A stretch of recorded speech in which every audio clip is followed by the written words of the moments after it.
And we are back here on the GSMC football podcast. And for the second part of the show, we're now going to talk about the teams that were eliminated this past weekend and, what they got to do to obviously get themselves back to this point and maybe beyond that for next year. So you got the Cowboys, of course, who we talked about. Obviously, there's not going to be changes when it comes to the head coach. So we just went through that. So you have them. You got the Browns, of course, the Dolphins. Who else? I'm drawing a blank here. The Browns, the Dolphins, the Rams, and the Eagles. Right, that's every team. Oh, the Steelers. Okay, So the Steelers, the Browns, Eagles, Dolphins, Browns. I said the Browns already. You get the idea. So yeah, so I mean, we'll start off with the Eagles. I mean, I can't believe the collapse that this team had. Um, and you really look at the 49ers game as the game that like really changed everything. That just like broke them because they were 10-1, and then you end up finishing 11-6. I mean, again, Nick Sirianni's going to be meeting with the ownership this I guess today maybe or at least like um, at some point soon, and could be the odd guy out.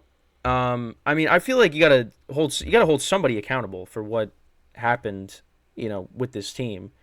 But you had Troy Aikman on the telecast on Monday, saying that the body language of the Eagles just didn't look good. I mean, some of these guys, I guess, it seemed like they were just checked out of the season, um, and it's pretty crazy, what ended up happening with the Eagles. Um, and you saw something similar to Jacksonville too. I mean, well, I don't know if you want to, say that they're like. I mean, they're similar. I mean, you probably look at the Eagles one as probably being worse. Um, but yeah, for the Eagles, I mean, they didn't run the football the same way. Jalen Hurts was turning the ball over more. The defense was just horrible. I mean, like again, I brought this up. You had guys, with multiple guys with multiple double digit sack seasons, and this year you just did not have that. But obviously, people talk about the secondary not being the same as it once was, which, you lost C.J. Gardner-Johnson. I mean, James Bradbury, I don't know what happened to him. Obviously, they traded for Kevin Byard during the season and didn't really help. But also, the coordinators, they lost Shane Steichen. You lost Jonathan Gannon, and that changed some things. And that just goes to show you, having good coordinators helps. I mean, you go back to, when the Falcons lost Kyle Shanahan when he took the 49ers job.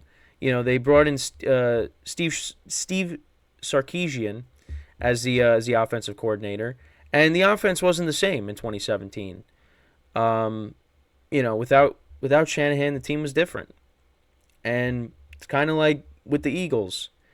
Losing both of those coordinators, team's not the same.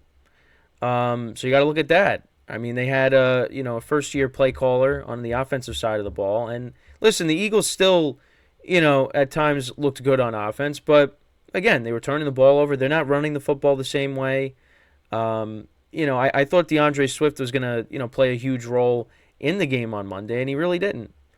Um, Maybe they'd go back and maybe they trade for Miles Sanders and get him back because he had a rough first year in Carolina, but I don't know. And now Jason Kelsey, he didn't make it official, but he's gonna retire.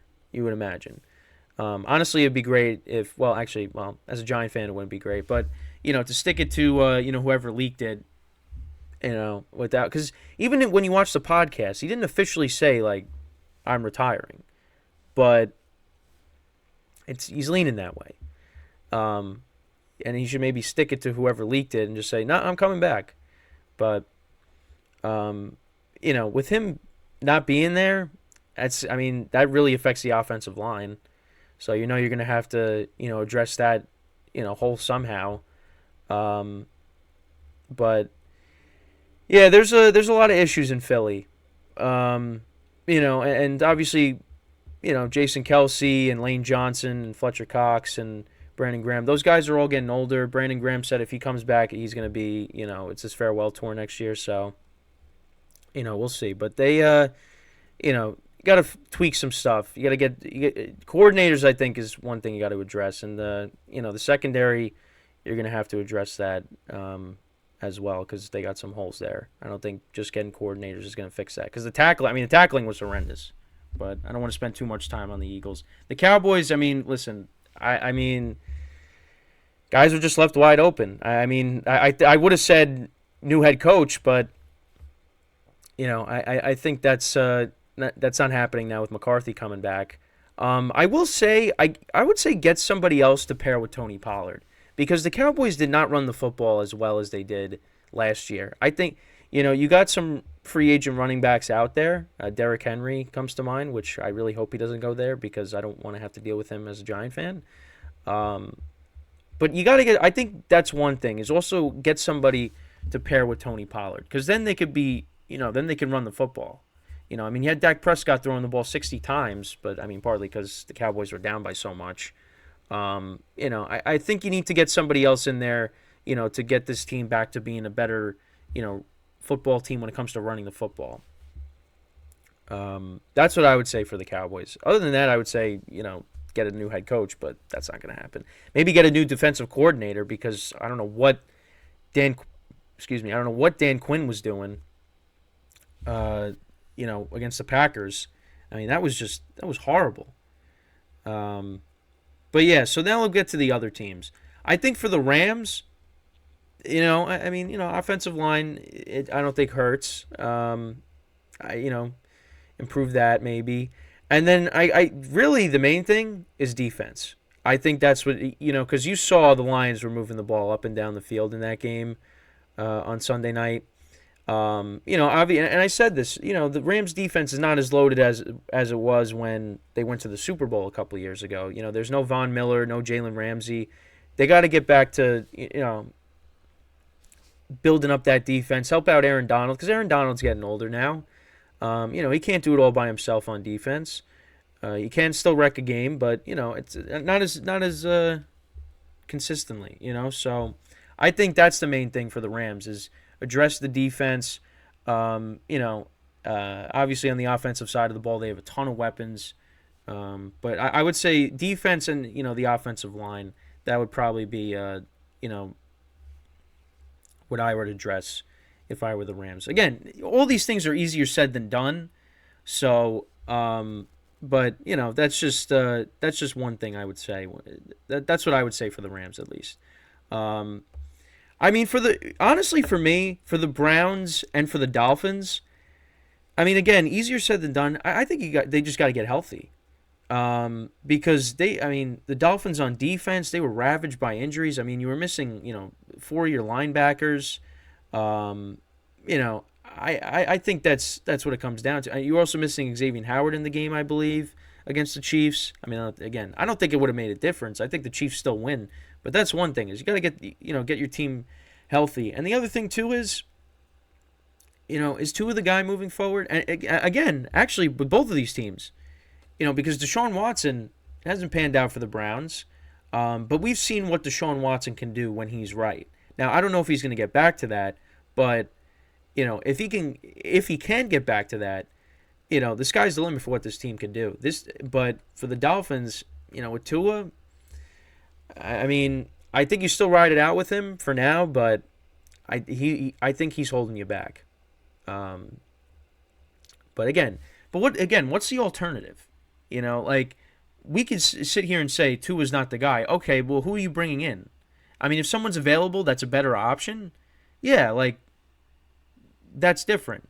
But you're not going to go in and draft a rookie quarterback and throw him into the fire and say, this guy is going to give us the better chance to win when you've never seen him play at an NFL level.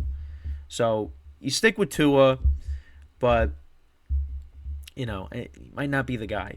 And then for the Browns, yeah, they got to get healthy too. Obviously, along with Deshaun Watson, Nick Chubb got hurt. You had guys on the offensive line injured, on defense.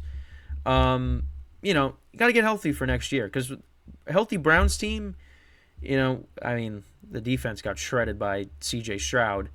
So, you know, might have to, you know, add some players on defense because I don't know what happened there.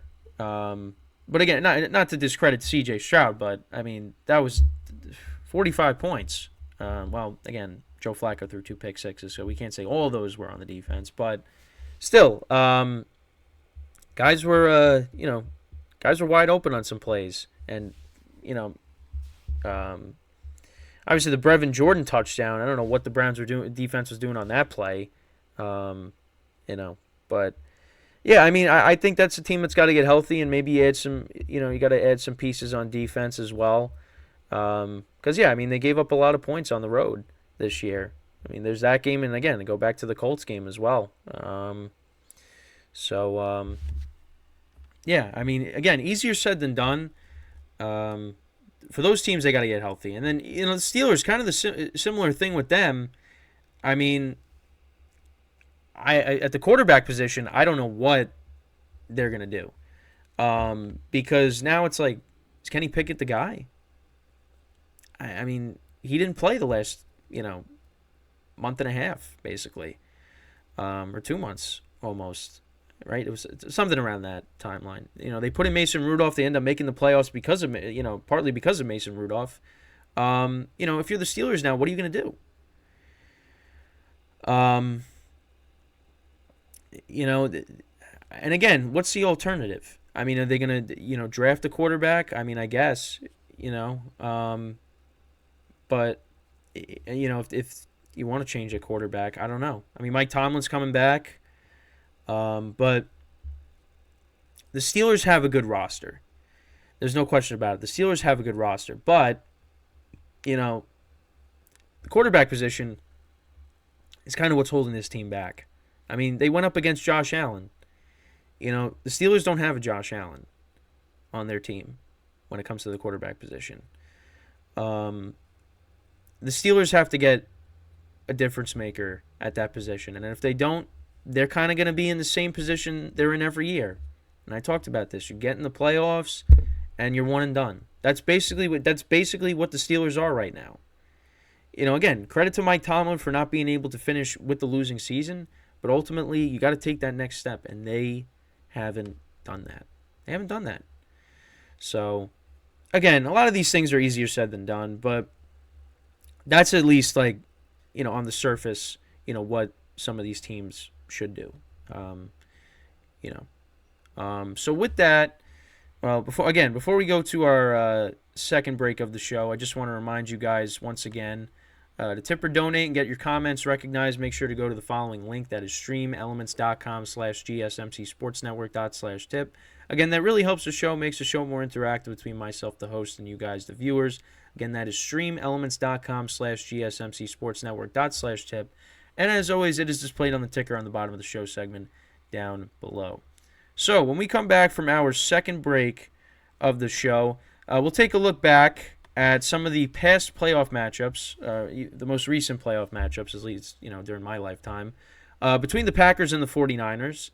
And, you know, whether or not this matchup this upcoming weekend could maybe go a little different. So we'll discuss that when we come back from our second break of the show. So stick around, and we'll be right back here on the GSMC Football Podcast.